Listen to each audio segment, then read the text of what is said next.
Dear students, अस्सलाम वालेकुम। आज का हमारे पास जो सब्जेक्ट है, जिस लेक्चर वीडियो लेक्चर की तरफ हम हाजिर हुए हैं, वो है मैक 173, MT 132 और CAT 143। इसका बेसिक इंजीनियरिंग ड्राइंग के इंट्रोडक्शन के साथ हम इसको आगे चलाते हैं। तो टॉपिक ड्राइंग और टेक्निकल ड्राइंग है, और इसके साथ जो हमारे पास सब टॉपिक्स हैं, इस ड्राइंग को एक्सप्लेन करने के साथ साथ importance of technical drawing, design team and uses of technical drawing, इसको हम आगे लेके इन तमाम को आगे इसमें डिस्कस करेंगे। सबसे पहले हम इंट्रोडक्शन की तरफ चलते हैं कि ड्राइंग है क्या। तो basically drawing is a language of लाइनों की ज़बान को हम ड्राइंग कहते हैं। यानी फॉर एग्जांपल यहाँ लाइंस अपनी एक मीनिंग्स रखती है, अपना एक मैनी रखती है, जिससे हम एक पेपर के ऊपर उसको ट्रांसफ़र करके अपना मकसद जो है उसको बयान कर सकते हैं। हम जब स्टूडेंट्स जो है वो टेक्निकल इंस्टीट्यूट्स के अंदर हमारा एडमिशन होता है, तो डेफिनेटली हम नए फ्रेंड्स जो हैं उनको हमारे साथ फ्रेंड्स बना लेते हैं। तो उनको हम अपने घर अगर इनवाइट करते हैं, तो अगर हम वर्डिंग्स के अंदर वर्बली हम उनको समझाते रहें तो उनको लोकेशन समझ नहीं आ पाएगी।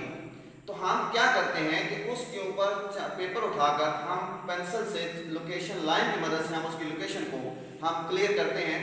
तो बड़ी आसानी से वो हमारा दोस्त जो है वो हमारे घर का रास्ता जो है वो आसानी से समझ जाता है, लोकेशन को समझ जाता है, तो वो हमारे घर तक पहुंच जाता है। तो इसी तरीके से जब हम टेक्निकल साइड पे आते हैं, टेक्निकल ड्राइंग्स के अंदर हम आते हैं, तो बिल्कुल ऐसे ही है। Technical drawing is a graphical language that express and convey idea of shape, size, material and construction of parts। यानी इसके अंदर टेक्निकल ड्राइंग में हम जब आते हैं तो लाइनों की मदद से हम अपने आइडिया को through the medium of line उसके ऊपर ट्रांसफर कर लेते हैं। अपना आइडिया लाइन की मदद से हम उसको क्लियर कर लेते हैं, जिससे हमें आगे टेक्निकल ड्राइंग के अंदर जाके या इंडस्ट्री में हम जाके तो जब ड्राइंग ड्रा हो जाती है तो उससे हमें हमारी मैन्युफैक्चरिंग ईजी हो जाती है। हम उसको आसानी से समझ सकते हैं कि हमने करना क्या है, पार्ट्स कैसे मैन्युफैक्चर करने हैं, उसके ऊपर प्रोसेस कैसे हैं, उसके ऑपरेशंस कौन कौन से हैं। तो ये सारे का सारा जो है वो हमारा टेक्निकल ड्राइंग के अंदर आता है। उसके बाद हम आता है importance of technical drawing. Basically drafting is said to be language of industry. Industry की ज़बान इसको कहा जाता है and serves many useful purpose, so it is very important. ये बहुत इंपॉर्टेंट है इंडस्ट्री के लिए। In the industry making the drawing firstly plans a product, selection of materials, manufacturing and process, heat treatment, tolerance, allowance and assembly the parts all depends on technical drawings. ये जब हम drawing की तरफ आ रहे होते हैं, एक इंडस्ट्री के फर्स्ट प्लान में हम जब आते हैं, उसमें सबसे पहला इनिशियल वर्क जो होता है हमारा वो है टेक्निकल ड्राइंग, जिसमें हमारे पास अगर टेक्निकल ड्राइंग की हमें उसके अंदर हमने क्या करना है, मटेरियल कौन सा है, प्रोडक्ट कौन सी बनानी है, मटेरियल उसमें कौन सा होगा, उसके ऊपर हीट ट्रीटमेंट हम कैसे कर पाएंगे और उसकी मैन्युफैक्चरिंग प्रोसेस क्या होंगे, ये सारे का सारा जो है वो हम टेक्निकल ड्राइंग के अंदर लेके आएंगे।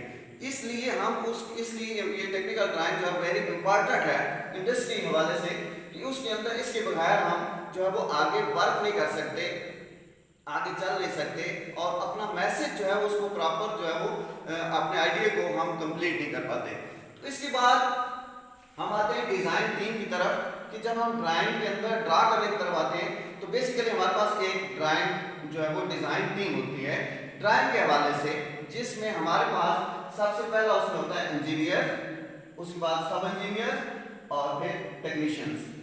तो इंजीनियर बेसिकली इंजीनियर जो है वो एक क्रिएटिव माइंड है, क्रिएटिव माइंड पर्सन है, जो कि अपने माइंड के अंदर एक आइडिया क्रिएट करता है किसी भी प्रोडक्ट का, तो और उसको जो है वो पेपर के ऊपर through the medium of lines वो स्केच करता है, वो फ्री हैंड स्केच करता है, या वो आपके पास जो है वो उस लिहाज से इंस्ट्रूमेंटल ड्राइंग ड्रा करता है। तो उसको ड्रा करने के बाद जो उसने आइडिया क्रिएट किया है वो पेपर के ऊपर ले आता है, और पेपर के ऊपर लाने के बाद वो उस ड्राइंग को प्रिसाइज करता है। उस करने के बाद वो सब इंजीनियर की तरफ चला जाता है।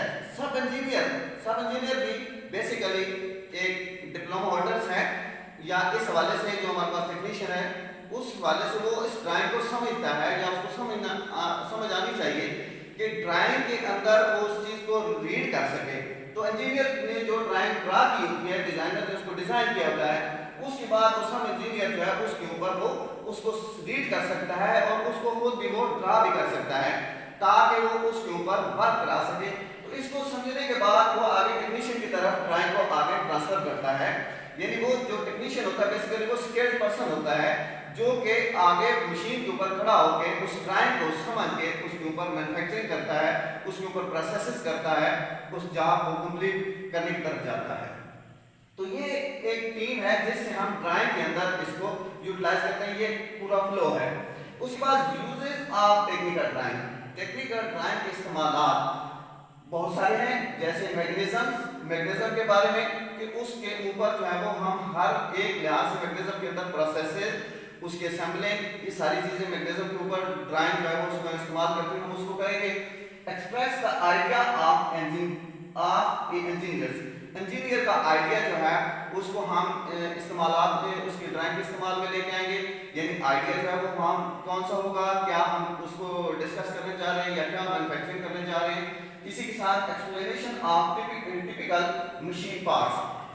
तो इसके इस्तेमाल में कि उसकी जो टिपिकल पार्ट्स होते हैं, मुश्किल पार्ट्स होते हैं, उनको आगे क्लियर करना, ड्राइंग को आगे उसमें इस्तेमालात में लाना। इसके इस्तेमालात में ऐसे है कि अगर टिपिकल हमारे पास मैग्नीज्म मशीन पार्ट्स हैं तो उस हवाले से हमारे पास उसमें ड्राइंग को क्लियर करते हैं। कैसे क्लियर करते हैं? उसमें ऑर्थोग्राफिक व्यूज के साथ हम उसको क्लियर करते हैं, या हम पिक्टोरियल ड्राइंग के अंदर उसको पिक्टोरियल व्यू के साथ हम उसको क्लियर करके उसको इस्तेमालात में लेके आते हैं, या इसी तरीके से उसके असेंबली के साथ उसको लेके आते हैं। तो वहां पर हम उसको जो है वो इसके इस्तेमाल करते हैं या यूज करते हैं। फॉर प्रोडक्शन के हवाले से हम ड्राइंग को इस्तेमाल करते हैं, यानी फ्लो प्रोडक्शन है, मैस प्रोडक्शन है। तो उस हवाले से आपने उसको प्लान करना है, उसकी ड्राइंग देनी है कि आपने फर्स्ट जो है वो मैस प्रोडक्शन क्या है, तो सबसे पहला वर्क जो है उसमें कौन सी मशीन के ऊपर जाएगा और कौन सा प्रोसेस होगा। इस हवाले से एक कंप्लीट फ्लो होगा जिससे उसकी प्रोडक्शन जो है वो कंप्लीट हो पाएगी। इसी तरीके से वर्किंग मींस कि वर्क के ऊपर इसमें दो हैं। एक तो ये है कि फॉर वर्किंग, उसमें ड्राइंग आप इस्तेमाल करते हैं कि आप ड्राइंग एक पार्ट्स की ड्राइंग ड्रा करते हैं जिसके ऊपर उसके प्रोसेसेस, उसका मटेरियल और उसके ऊपर होने वाले इस्तेमाल होने वाली मशीन्स का भी जिक्र करते हैं ताकि वो उसके ऊपर जो ऑपरेशंस है उनको हम मशीन के ऊपर कंप्लीट कर सकें, जिसमें उसका साइज होगा, जिसके ऊपर उसकी कंप्लीट जो है वो डायमेंशंस होगी, उसको उसके अंदर लेके आएंगे ताकि वो कंप्लीट जो है पार्ट जो है वो वर्किंग उसके ऊपर हो सके। और दूसरा ये है कि उसकी वर्किंग के लिहाज से कि जब आप किसी पार्ट को असेंबल करते हैं, असेंबल करने के बाद उसकी वर्किंग के ऊपर आते हैं कि असेंबली ड्राइंग के अंदर उसको कैसे वर्क किया जाएगा। तो आई होप कि ये एक इंट्रोडक्शन था ड्राइंग का, तो आपको समझ आई होगी। इंशाल्लाह नेक्स्ट वीडियो लेक्चर के अंदर दोबारा हाजिर होंगे।